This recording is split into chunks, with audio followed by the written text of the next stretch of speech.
how is the evaluation comparatively? Is Indian evaluation more theoretical based, Canadian more practical based, less of theory? How do you find that? Um, so for my previous course, I'll just speak of that since I've already completed it and this I'm still going through it. But my previous course, it since it was more creative, so how do you grade creative work?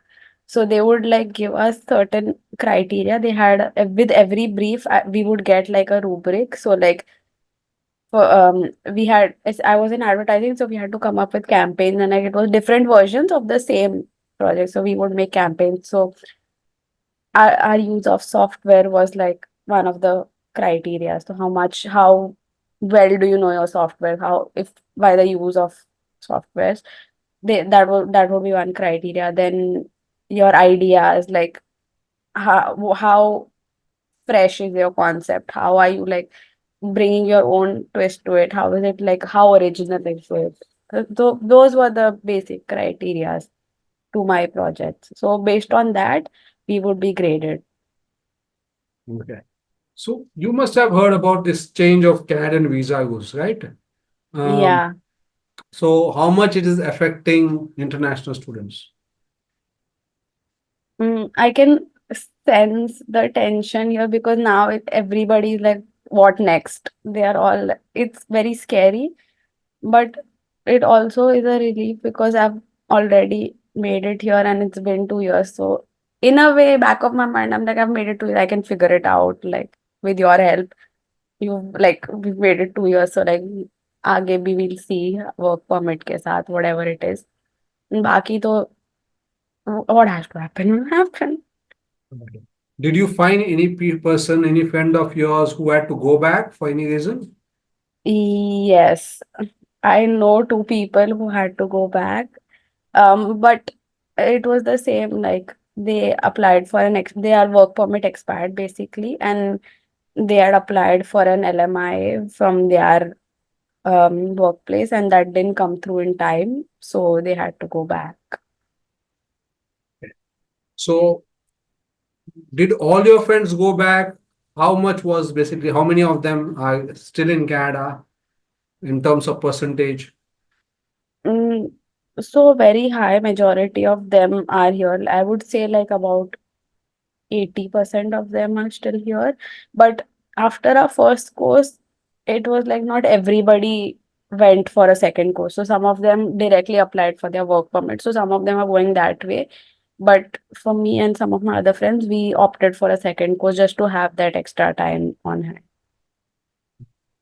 So I guess good thing, good days are ahead of Canada because they are working to basically, if they had not worked on all these things, then probably situation would have become worse.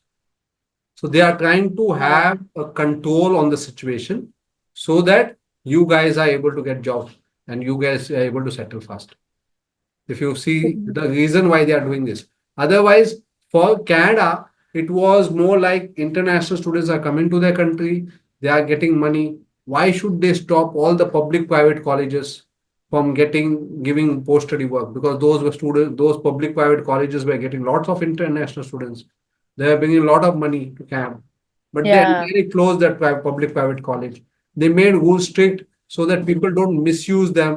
Okay, there were a lot of people who misuse these rules by going for a diploma program, bringing the dependent and trying to basically work more. And the intention was not to study, but the intention was more to work.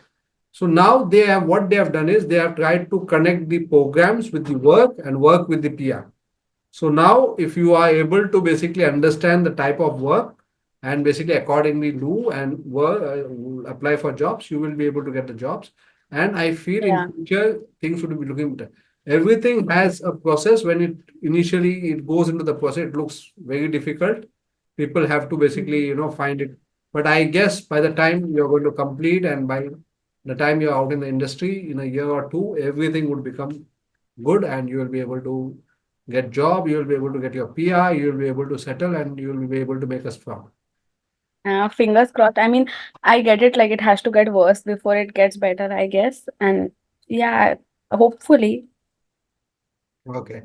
So What would be your suggestion to students, international students who are applying to Canada? Should they apply or should they not apply?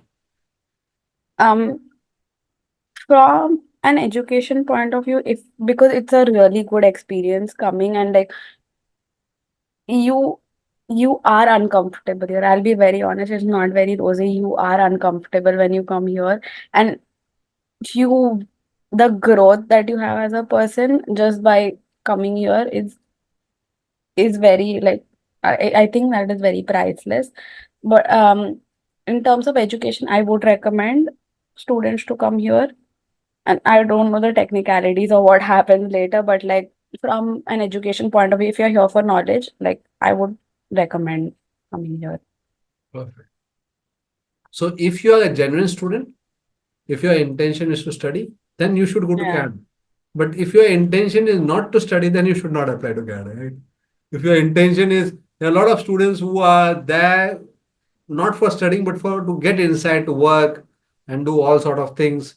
Okay, these are the people. That is why there is a shortage of jobs for these short job housing problem, and because you find that people misuse rules. Okay, and that's why we have get into problem. If everybody follows the rule, life will become easier.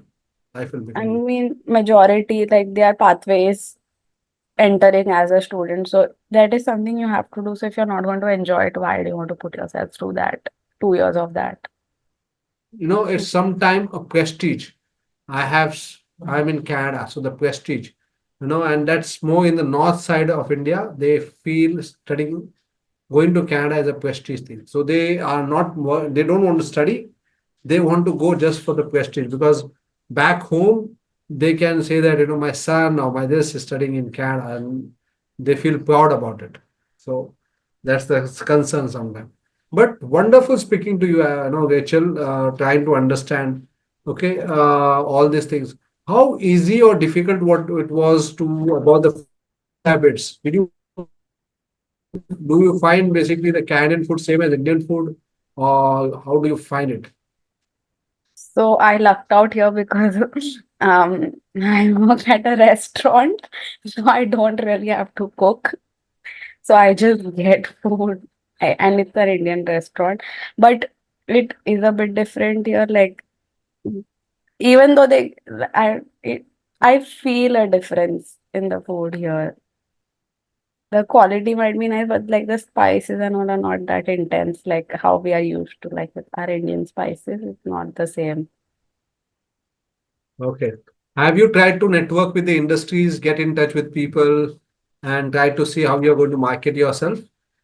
Yes, your college will give you opportunities, and it's up to you to take it up. Nobody's going to force you, but like eventually that is what is going to give you a job.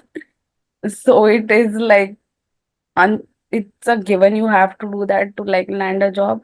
But yeah, there are events that are being organized. If I'm speaking from an advertising point of view, there are like conferences, and your professors might like share some links or whatever to like um they know industry professionals are going to be there, so that is a very nice opportunity to like catch them and have like a candid conversation with them. And apart from that, your projects will like require you to have a LinkedIn to like reach out to people, because right now I have to interview people from the industry. So like how else am I going to reach out to them if not LinkedIn? That is my first source of finding them. So networking is very important here.